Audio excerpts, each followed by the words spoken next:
Ma femme a exigé le divorce et la maison, tu n'as pas les moyens de te payer un avocat pour m'affronter. J'ai répondu, tu as raison. Elle m'a fait signifier les papiers au tribunal. Seulement pour voir l'avocat en divorce le plus redouté et le plus cher de la ville s'asseoir à côté de moi. Il l'a regardé et a dit, il n'a pas besoin de se me payer. Je suis son grand frère. Elle a dit que je ne pouvais pas me permettre un avocat et a essayé de tout prendre. Ma maison, mes économies, ma dignité, mais elle n'aurait jamais imaginé qui entrerait dans cette salle d'audience à mes côtés. Laissez-moi vous ramener au début. L'annonce est tombée un mardi soir ordinaire, dans la maison que je pensais être la nôtre pour toujours. J'étais assis dans le salon, portant encore mes vêtements de travail, la faible odeur de sueur de bois s'accrochant à moi après une autre longue journée à enseigner la menuiserie. Victoria se tenait en face de moi, la posture raide, le visage sans expression. Un instant, j'ai cru qu'elle allait m'annoncer une nouvelle tragique concernant sa famille, peut-être de mauvaises nouvelles de sa mère. Mais quand elle a parlé, sa voix était calme, précise et dépourvue de la chaleur qui avait autrefois caractérisé notre mariage. « Andrew », dit-elle en posant un dossier sur la table basse entre nous, tel un verdict final. « C'est fini. Je veux le divorce. » Au début, je n'ai pas compris. J'ai cligné des yeux, essayant de déceler une trace de tristesse, une lueur de regret dans ses yeux. Il n'y avait rien, juste une certitude froide, comme si elle avait répété ce moment jusqu'à ce qu'il ne reste plus aucune hésitation. « Tu, quoi ?» Ma voix s'est brisée, trop faible même pour moi. Victoria s'est adossée au canapé, les bras croisés. « J'ai déjà parlé à un avocat. Ceci, dit-elle en désignant le dossier, ce sont mes conditions. Je n'ai pas ouvert le dossier. Je n'en avais pas besoin. » Elle a commencé à les énumérer avec le même ton qu'elle utiliserait pour lire une liste de courses. Elle voulait la maison, notre maison, celle pour laquelle mon grand-père m'avait aidé à verser un acompte à nos débuts. Elle voulait 70% de nos économies communes. Et elle voulait une pension alimentaire pour conjoint pendant au moins 5 ans. Ma gorge s'est asséchée. 8 ans à transformer cet endroit en foyer. Chaque dollar économisé, chaque nuit passée à poncer les planchers, à repeindre les murs, à réparer le toit, tout cela réduit à une série d'exigences. Elle ne me quittait pas. Elle me dépeçait. Elle m'arrachait à la vie même que je pensais que nous avions construite ensemble. J'ai essayé de parler, mais les mots ne venaient pas. Elle a comblé le silence elle-même, son ton dégoulinant d'une pitié condescendante. « Andrew, soyons réalistes. Tu es professeur de menuiserie. Tu gagnes décemment ta vie, bien sûr, mais pas le genre de salaire qui survit au tribunal contre quelqu'un comme moi. Mon avocat va t'ensevelir sous les frais de justice avant même que tu ne mettes les pieds dans une salle d'audience. Il vaut mieux pour toi d'accepter ça maintenant et de partir. » Le petit sourire suffisant qui a suivi a remué le couteau dans la plaie. Elle n'avait pas peur de moi. Elle ne me voyait même plus comme son partenaire, pas comme l'homme à qui elle avait un jour promis l'éternité. Pour elle, j'étais un obstacle qu'elle s'attendait à écraser sans résistance. Le salon, autrefois chaleureux et rempli de rires, me semblait être la maison d'un étranger. Je voyais les photos encadrées sur le mur. Les vacances, les anniversaires, nous deux souriant à des moments que je croyais sincères. Maintenant, elle me fixait comme des fantômes moqueurs. « Victoria », commençais-je, ma voix se brisant sous le poids qui m'oppressait la poitrine. « Après tout ça, c'est comme ça que tu... » Mais le regard qu'elle m'a lancé était tranchant, final, comme une lame coupant toute supplique avant qu'elle ne puisse se former. « Je ne veux pas me disputer à ce sujet », interrompit-elle en lissant sa jupe comme si elle congédiait un employé plutôt que de mettre fin à un mariage. Ne rends pas les choses plus difficiles qu'elles ne le sont déjà. Je l'ai regardée, cette femme que j'avais autrefois cru être ma partenaire, et tout ce que j'ai ressenti, c'est une froideur qui se propageait en moi. Je n'aurais jamais imaginé qu'elle pourrait me regarder de cette façon, non seulement avec détachement, mais avec supériorité, comme si elle avait déjà gagné. Pendant un long moment, le silence fut insupportable. Mon cœur battait à tout rompre, chaque pulsation me rappelant à quel point j'étais censé être impuissant. Elle pensait que ma plus grande faiblesse était de ne pas pouvoir me permettre de riposter. Elle pensait m'avoir acculé à la reddition. J'ai finalement pris une lente et courte inspiration. J'ai forcé mon visage à prendre une expression neutre, j'ai laissé mes épaules s'affaisser légèrement. Ses yeux se sont plissés, guettant la rupture qu'elle croyait imminente. Je l'ai laissé venir. Ma voix, plate et basse, lui a donné exactement ce qu'elle voulait entendre. Tu as raison. Le soulagement sur son visage fut instantané, presque radieux. Elle s'attendait à de la résistance, peut-être à une protestation désespérée, mais en entendant ces mots, elle s'est détendue, convaincue que l'humble professeur d'école avait abandonné sans se battre. Elle a même souri, de ce sourire suffisant et victorieux que je n'avais jamais vu sur elle auparavant. Bien, dit-elle sèchement en se levant. Je suis contente que tu sois raisonnable. Les papiers officiels te seront signifiés la semaine prochaine. Elle a pris son sac à main, a ajusté sa veste et a quitté la pièce avec la certitude tranquille de quelqu'un qui vient de conclure une bonne affaire. La porte s'est refermée derrière elle avec un bruit sourd qui a résonné dans ma poitrine. Je suis resté assis là, à regarder le dossier qu'elle avait laissé sur la table, intact. Mes mains tremblaient, mais pas de colère. Du moins, pas encore. C'était quelque chose de plus froid, de plus lourd. Je me sentais vide, comme si la vie que nous avions construite avait été arrachée en un instant. J'étais seul dans le silence, entouré des vestiges de ce que je pensais être un mariage. La maison me semblait différente maintenant, étrangère, comme si elle appartenait déjà à quelqu'un d'autre. Et à ce moment-là, je n'étais pas seulement choqué. Je n'étais pas seulement blessé. J'étais petit, insignifiant, réduit à n'être rien de plus qu'un homme incapable de se défendre. Du moins, c'est ce qu'elle croyait. Les jours qui ont suivi l'annonce de Victoria se sont fondus dans un brouillard de désespoir. Je faisais les choses machinalement à l'école, debout devant mes élèves, expliquant comment lisser le bord d'une planche ou comment assembler des queues d'aronde. Mais ma voix me semblait creuse, même à moi-même. Et quand je rentrais à la maison, le silence m'enveloppait comme un linceul. L'endroit qui avait autrefois vibré de rire et de conversation ressemblait maintenant à un mausolée où seules ces paroles résonnaient. Tu n'as pas les moyens de te payer un vrai avocat. Elle avait raison. Ou du moins, c'est ce que je croyais en m'asseyant dans la pénombre de notre cuisine, fixant les factures impayées et le dossier d'exigence qu'elle avait laissé derrière elle. Pendant 3 nuits, je n'ai presque pas dormi, me réveillant en sueur, convaincu qu'à la fin de tout cela, je perdrais la maison que mon grand-père m'avait aidé à acheter, les économies que j'avais si durement accumulées, et même les fragments de fierté qu'il me restait. Le 4e jour, j'ai réalisé que le seul nom que je ne m'étais pas autorisé à considérer refaisait surface dans mon esprit, peu importe à quel point j'essayais de le repousser. Jonathan Carter, mon frère aîné. Tout le monde savait qui était Jonathan. Il n'était pas juste un avocat. Il était l'avocat en divorce le plus redouté de l'État. Un homme qui pouvait transformer une salle d'audience en champ de bataille et repartir victorieux avant même que son adversaire ne réalise que le combat avait commencé. Sa réputation était légendaire. Sa seule présence suffisait à déstabiliser les autres avocats. Et il était de mon sang, mais il n'était plus vraiment mon frère. Pas depuis 5 ans. Le souvenir de notre dernière dispute était gravé en moi. Après la mort de nos parents, nous nous tenions dans le salon de leur vieille maison, entourés de leurs photos et de leurs meubles. 2 hommes en deuil de manière complètement différente. Je voulais garder la maison, la préserver comme un souvenir vivant d'eux, un endroit où nos familles pourraient se réunir dans les années à venir. Jonathan, toujours pragmatique, toujours impitoyable, a insisté pour que nous vendions. C'est un actif non liquide, a-t-il argumenté, sa voix tranchante de logique. On divise l'argent et on passe à autre chose. J'ai refusé, m'accrochant à la valeur sentimentale, et la dispute a explosé en quelque chose d'irréparable.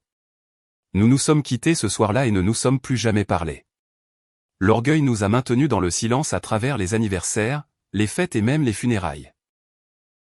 Et maintenant, l'orgueil se tenait dans ma gorge comme une pierre, car la plaie signifiait admettre que j'avais eu tort de laisser le fossé se creuser pendant toutes ces années. Cela signifiait exposer ma faiblesse, mon désespoir. Mais quel autre choix avais-je? Je ne pouvais pas dépenser plus que Victoria.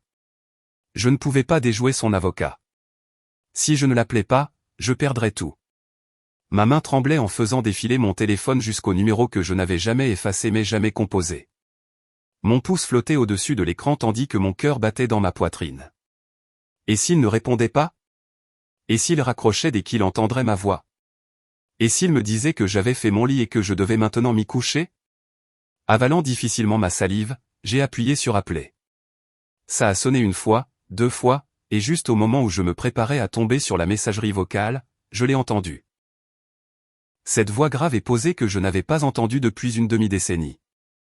Ici Jonathan Carter. Pendant un instant, je n'ai pas pu parler. Ma gorge s'est nouée, ma poitrine s'est contractée, et j'ai failli raccrocher. D'une manière ou d'une autre, j'ai réussi à croasser, Jonathan, c'est moi. C'est Andrew. La ligne est devenue silencieuse, et j'ai pensé qu'il avait peut-être raccroché, mais ensuite il a reparlé, plus doucement cette fois, portant le poids du souvenir. Andy. Le surnom m'a frappé plus fort que prévu. Ouais, ai-je murmuré. C'est moi. Une autre pause. Puis sa voix a changé pour prendre un ton que je n'avais pas entendu depuis des années. L'inquiétude. Qu'est-ce qui ne va pas? Cette simple question m'a fait craquer. Les mots ont jailli avant que je ne puisse les arrêter. Je lui ai parlé de l'annonce froide de Victoria, du dossier qu'elle avait laissé sur la table, de la maison, des économies, de la pension alimentaire, du ricanement dans sa voix quand elle m'a dit que je ne pouvais pas me payer un vrai avocat. Je lui ai dit que je me sentais piégé, humilié, dépouillé de toute chance de me défendre. Le silence qui a suivi était lourd, mais cette fois, ce n'était pas un rejet. C'était quelque chose qui se construisait. Finalement, la voix de Jonathan est revenue, basse et dangereuse. Elle a dit que tu ne pouvais pas te payer un avocat? Oui, ai-je murmuré. C'étaient ses mots exacts. Il a inspiré lentement, et quand il a reparlé, l'acier dans sa voix était sans équivoque. D'accord. Quand et où a lieu la première comparution au tribunal? Mon cœur a raté un battement alors que je répondais, mardi prochain, au palais de justice du centre-ville. Sa réponse fut immédiate, décisive. Je vais libérer mon emploi du temps. Ne lui parle pas. Ne parle pas à son avocat. Ne signe rien du tout. Présente-toi simplement mardi. Je serai là. Avant que je puisse répondre, la ligne a cliqué. Il avait raccroché, mais pas avant d'avoir planté en moi quelque chose que je n'avais pas ressenti depuis des jours. L'espoir.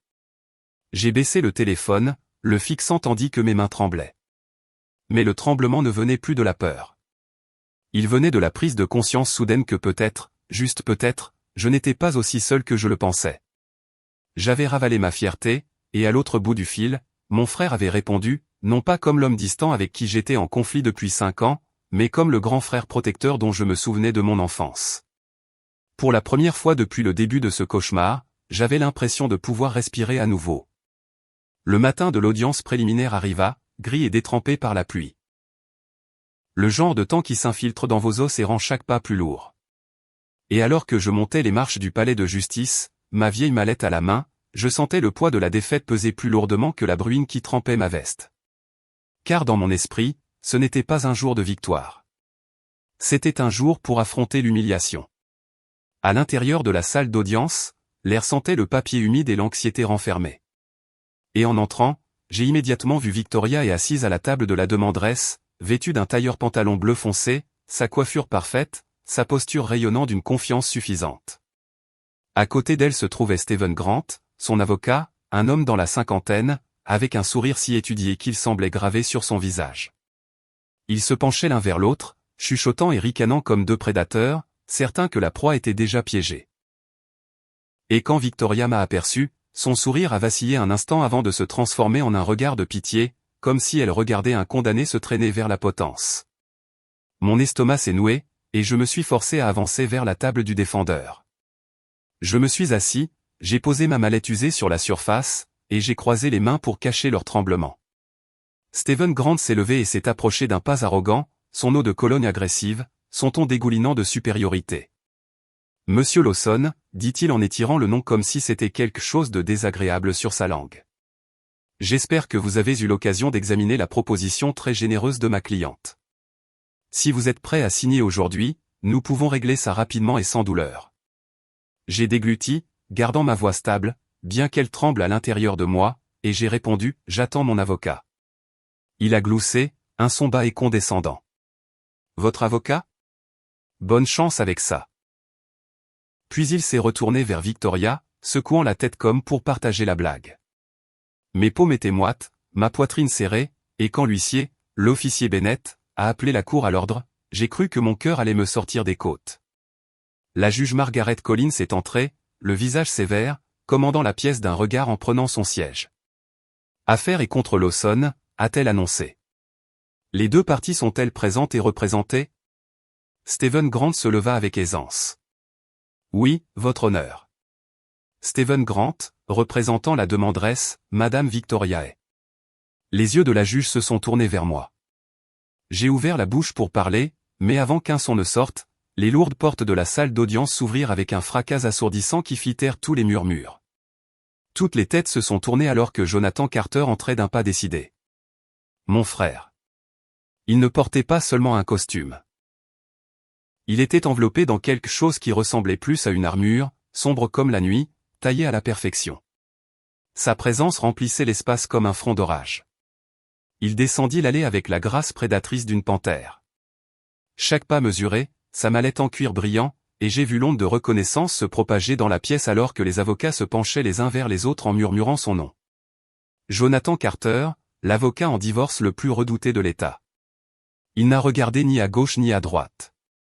Ses yeux étaient fixés sur moi.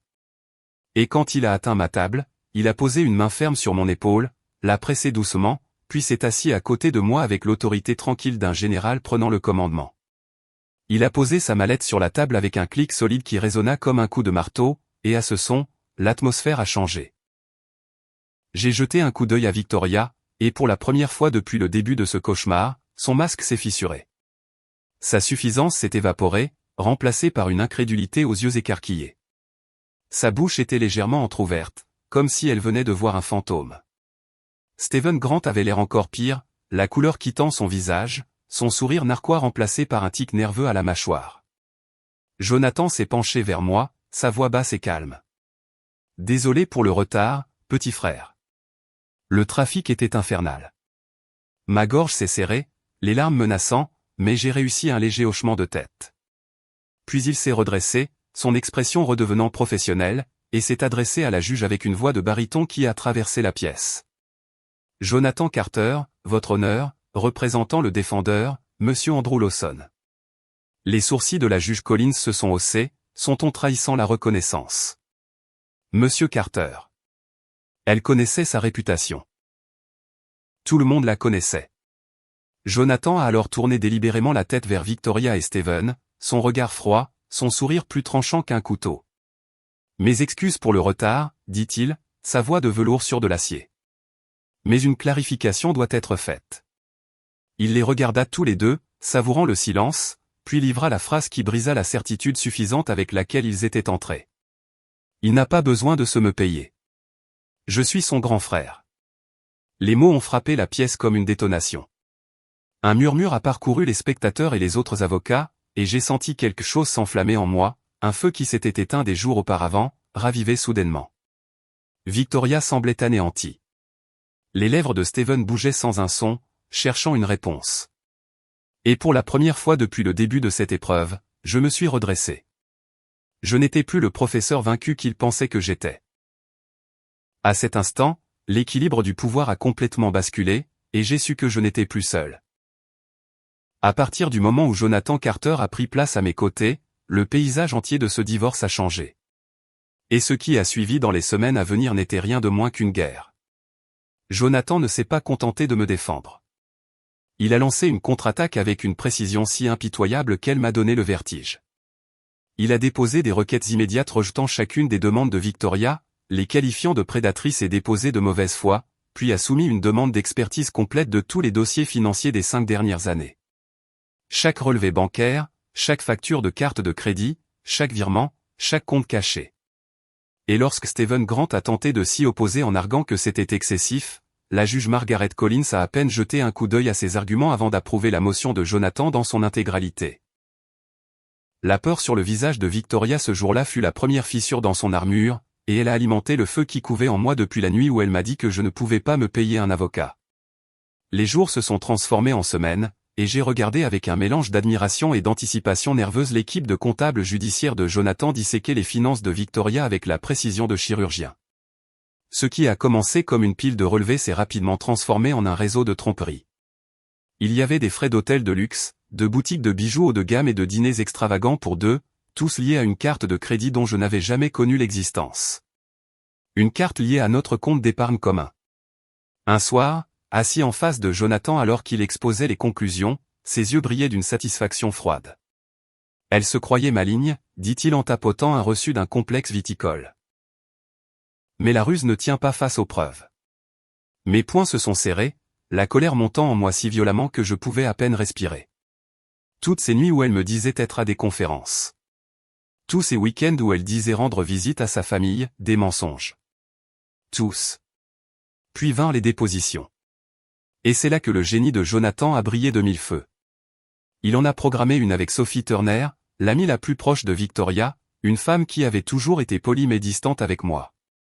J'étais assis tranquillement à la table, mon cœur battant la chamade, tandis que Jonathan l'interrogeait d'un ton poli, presque charmant, qui masquait le piège qu'il tendait.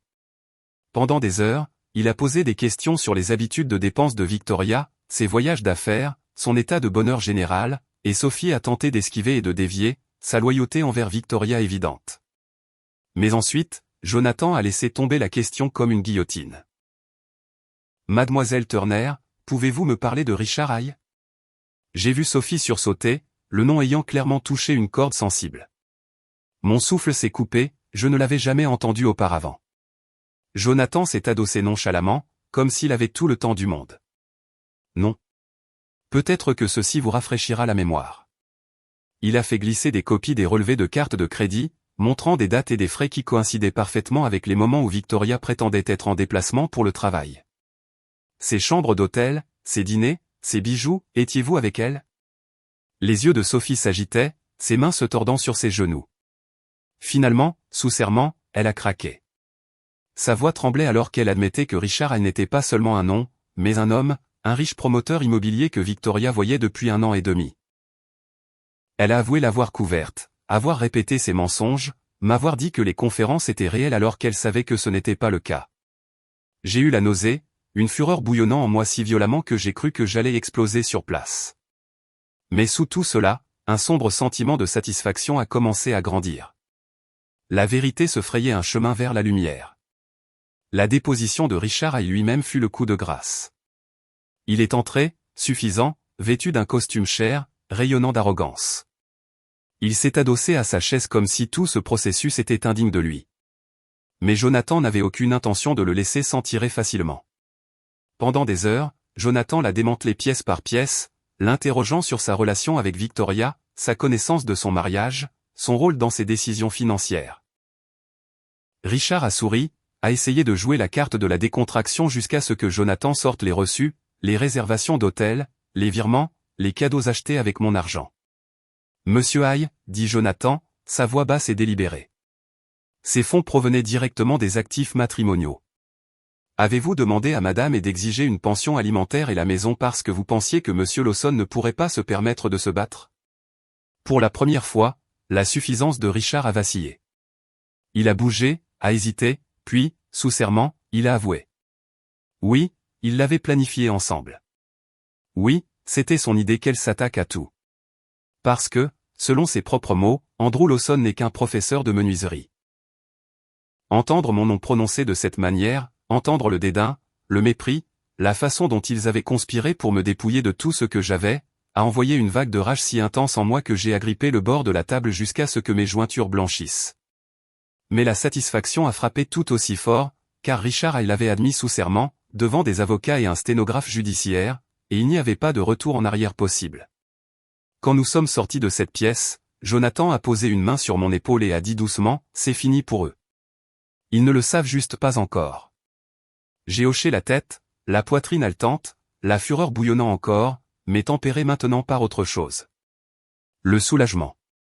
Le masque avait été arraché.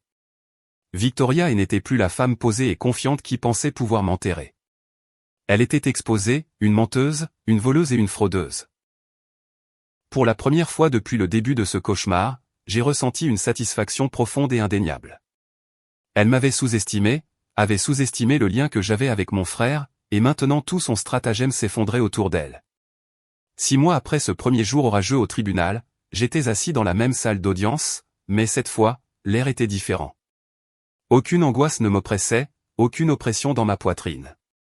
Au lieu de cela, je ressentais un calme étrange, presque une anticipation, car je savais comment cette histoire se terminerait. Les preuves que Jonathan Carter avait rassemblées étaient accablantes.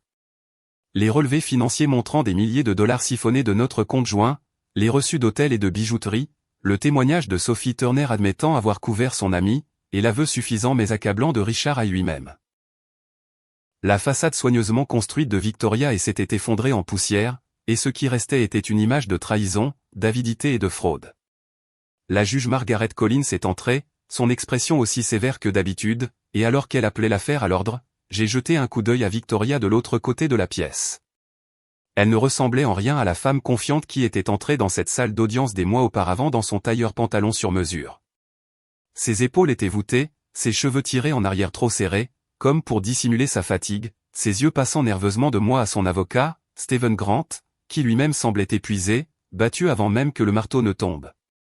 Lorsque Jonathan se leva pour présenter nos conditions finales, sa voix stable et autoritaire, je ressentis une vague de satisfaction qui faillit me faire sourire.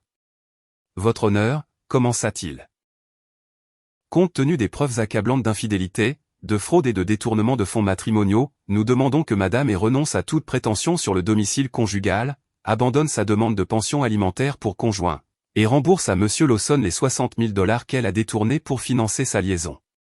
Les mots restèrent suspendus dans l'air comme une lame, tranchant et définitif. Stephen Grant tenta de protester, sa voix montant en désespoir. « Votre honneur, ces conditions sont punitives. Nous pouvons sûrement négocier. » La juge Collins le coupa d'un geste de la main. « Monsieur Grant, les preuves parlent d'elles-mêmes. Votre cliente a commis un parjure, dissimulé des actifs et violé les devoirs fiduciaires matrimoniaux. Ces conditions sont plus que justes. » Elle tourna son regard vers Victoria, sa voix sèche. « Comprenez-vous que vous acceptez ces conditions ?» Les lèvres de Victoria tremblaient, sa voix à peine audible.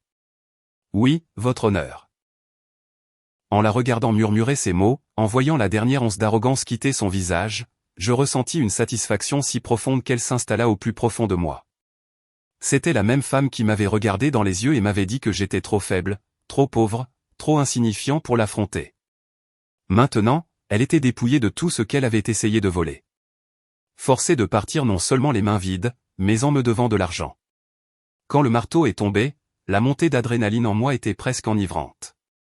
Jonathan se pencha plus près, murmurant pour que je sois le seul à entendre. « C'est fini. Il ne lui reste rien. » J'ai hoché la tête, la gorge nouée par le relâchement d'une tension que je ne savais même pas que je retenais encore. De l'autre côté de l'allée, Stephen Grant rassemblait ses papiers sans regarder Victoria, le visage pâle d'humiliation. Victoria restait assise, figée, fixant la table comme pour refuser de croiser le regard de qui que ce soit. Un instant, j'ai presque eu pitié d'elle. Presque. Mais je me suis souvenu de son sourire narquois ce soir-là dans notre salon. De la manière condescendante dont elle m'avait dit que je ne pouvais pas me payer un avocat. Et la pitié s'est évaporée. Les répercussions furent rapides et brutales. La nouvelle de l'affaire se répandit, et avec elle les détails de sa trahison. Les amis qui l'entouraient autrefois dans les fêtes commencèrent à prendre leur distance, ne voulant pas être associés au scandale. Certains d'entre eux avaient été entraînés dans des dépositions, forcés sous serment d'admettre des vérités inconfortables, et ils ne voulaient plus rien avoir à faire avec elle. J'ai entendu par des rumeurs que ses collègues de travail ne lui faisaient plus confiance. Sa réputation était ternie au-delà de toute réparation. Et Richard Haye, l'homme sur qui elle avait tout misé, l'a abandonné presque immédiatement.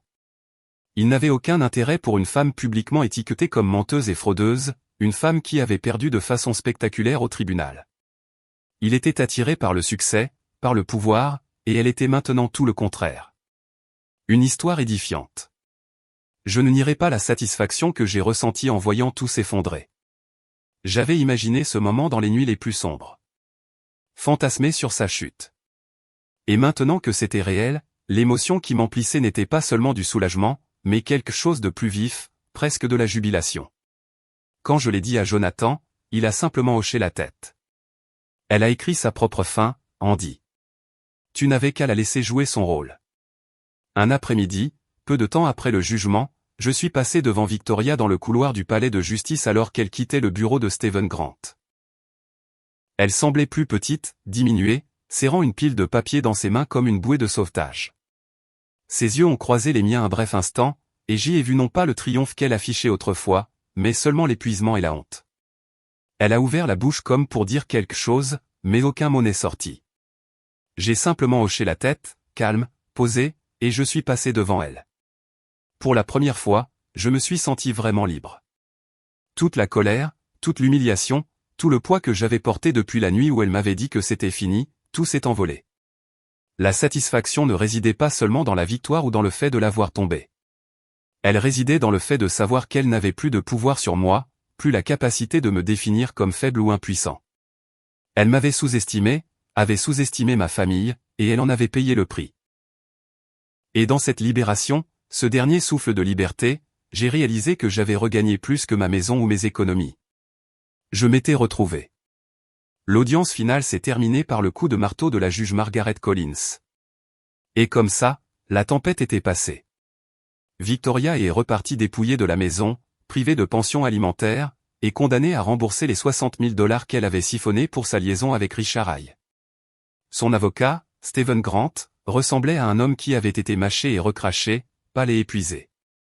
Assis à côté de moi, Jonathan Carter a fermé sa mallette d'un claquement sec, son expression indéchiffrable, mais sa présence rayonnant toujours de l'autorité qui m'avait porté à travers la bataille la plus sombre de ma vie. Un calme immense m'a envahi, une paix que je n'avais pas connue depuis des mois. Pourtant, sous ce calme se cachait quelque chose de plus profond, de plus personnel qu'une victoire au tribunal. Il ne s'agissait pas seulement de la maison ou de l'argent. Il s'agissait de mon frère. Une semaine plus tard, Jonathan m'a appelé. Sa voix était plus calme que dans mes souvenirs, dépourvue du tranchant qu'il avait souvent au tribunal. « Rejoins-moi à la vieille maison, dit-il. Tu sais laquelle. » Ma poitrine s'est serrée. Il parlait de la maison de nos parents, l'endroit qui avait creusé un fossé entre nous 5 ans plus tôt. J'y suis allé un samedi après-midi, le ciel clair, l'air frais. En arrivant dans l'allée de gravier, je l'ai vu assis sur les marches du porche, les coudes sur les genoux, ne ressemblant pas à l'avocat redouté qui avait démoli le dossier de Victoria, mais au frère avec qui j'avais grandi. Un instant, je suis resté là, à contempler la scène, la maison se profilant derrière lui avec sa peinture écaillée et ses gouttières affaissées. Elle avait été négligée pendant nos années de silence, laissée comme une autre victime de notre orgueil obstiné. Jonathan a levé les yeux et m'a fait un petit signe de tête. Andy. Je me suis assis à côté de lui, et pendant un moment, nous n'avons rien dit. Le silence n'était pas lourd comme avant.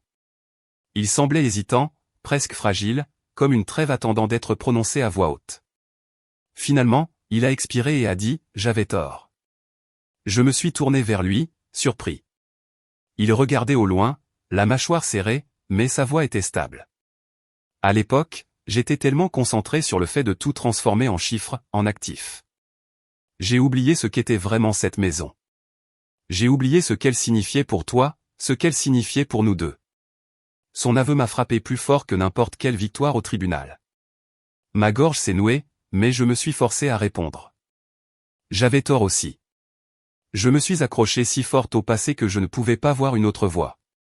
J'ai laissé mon orgueil prendre le dessus, et ça m'a coûté mon frère. Nous sommes restés là, dans la lumière déclinante, deux hommes adultes qui s'étaient autrefois battus dans ce même jardin, admettant maintenant tranquillement ce qu'aucun de nous n'avait pu dire pendant des années. Après une longue pause, Jonathan s'est levé, époussetant ses mains. « Alors, qu'est-ce que tu dirais de la retaper ?» Je l'ai regardé, clignant des yeux. « La retaper ?» Il a fait un signe de tête vers la balustrade du porche, à moitié pourrie et affaissée. Cet endroit est toujours à nous. Il n'a pas besoin d'être un monument au passé. Il peut être quelque chose pour l'avenir, pour nous deux. Et c'est ainsi que nous avons commencé. Pendant les week-ends suivants, nous avons travaillé côte à côte, comme lorsque papa nous obligeait à aider aux réparations. Nous avons remplacé les planches du porche, réparé le toit, peint les murs extérieurs. Jonathan, l'homme qui vivait dans les salles d'audience et portait des costumes à $1000, a retroussé ses manches et planté des clous, sa chemise humide de sueur, son rire éclatant à des moments qui me rappelaient le garçon que j'avais connu. « Tu te souviens quand papa a essayé de réparer l'évier et a inondé toute la cuisine » dit-il un après-midi en riant. J'ai souri, le souvenir refaisant surface comme un courant chaud. Ouais, et maman a fait cette tarte aux pommes le même jour. Elle disait que c'était pour adoucir le désastre. Ces moments ont guéri en moi quelque chose que le tribunal n'aurait jamais pu faire. Chaque rire, chaque souvenir partagé a poncé l'amertume des années de séparation. J'ai alors réalisé que la trahison de Victoria, aussi dévastatrice qu'elle ait été, m'avait forcé à franchir le fossé que j'avais construit avec mon frère. Elle pensait m'isoler, me réduire à néant. Au lieu de cela, elle m'avait involontairement rendu la partie la plus importante de ma vie. Un soir, alors que nous prenions du recul pour admirer la maison fraîchement peinte brillant au coucher du soleil, Jonathan a posé une main sur mon épaule. Tu sais, Andy, elle a essayé de tout te prendre, mais à la fin, elle t'a rendu ta famille. J'ai dégluti difficilement, la vérité de ces paroles s'enfonçant profondément en moi. Ouais, dis-je doucement. Et ça vaut plus que n'importe quelle maison ou n'importe quel compte en banque. Alors que la lumière s'estompait, j'ai senti une chaleur s'installer en moi. Une paix qui ne venait pas de la victoire au tribunal, mais de la certitude de ne pas avoir perdu ce qui comptait le plus. Victoria m'avait sous-estimé, avait essayé de me détruire, mais son avidité m'avait forcé à me réconcilier avec mon frère, à récupérer non seulement ma maison, mais ma famille. Et alors que Jonathan et moi rangions les outils, le son de nos rires résonnant dans le jardin, j'ai réalisé que la vraie victoire n'était pas dans ce que j'avais gardé. Elle était dans ce que j'avais retrouvé. Au final, la trahison est devenue le feu qui a révélé la vérité, et l'orgueil a cédé la place à la réconciliation. Victoria pensait pouvoir me briser. Pourtant, son avidité a restauré ce qui comptait le plus, ma famille. Parfois, les blessures les plus cruelles de la vie nous ramènent sur le chemin de l'amour, de la force et de ce que nous ne devrions jamais tenir pour acquis. Et maintenant, nous avons épinglé quelques questions fortes dans les commentaires ci-dessous. Demandez-vous ce que vous feriez. A, B, C ou D. Votre réponse pourrait bien parler pour quelqu'un d'autre. Si vous avez aimé cette histoire, merci de laisser un j'aime sur cette vidéo, de vous abonner à la chaîne et de partager vos impressions dans les commentaires. Merci de votre écoute.